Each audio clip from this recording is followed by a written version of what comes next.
gibi bir şey vermiyor. Bunlar koymuştum. Yandı gitti. He. O altınlar iş görür mü? Tabii Para ki. burada da vardı. Altın hurdası Hayret'te olmaz. de vardı. 4. Sadece 7. 7, 9. Hepsini sayacağız sonra çıkacağız. Dur bunları da çıkaram.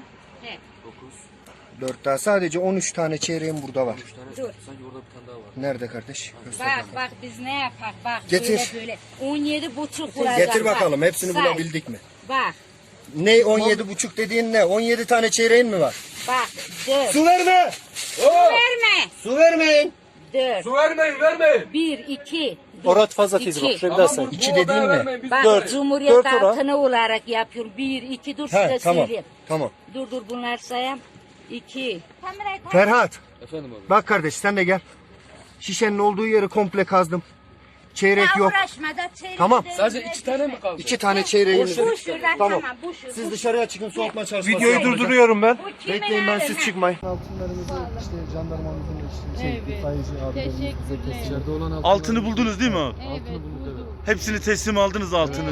Evet. Sayısını da biliyorsunuz. 17. Paranın Araç 6 milyar yanındaydı. O yük olmuş yatakların içine dizmişim geçen sene. Okul yoktu kız. Okulda çalıştım. Kızıma saklamıştım. O da bitti. o da kül mü olmuştu yani o da Kül yokturdu olmuş, bulamadınız kül, onu da. Görün kül böyle Heh. yataklar vardı. Böyle etraftan hepsi yanmış yerle bir olmuş. İsim Para neydi para abla? hepsi. İsim neydi? Raziye. Raziye abla altınlarını teslim aldın. Evet Teslim aldım. ettik sana sağ Teşekkürler. salim. Sağ ol. Tekrar sağ ol. çok geçmiş olsun. Evet Allah sizin ne muradınız varsa. Sağ olun.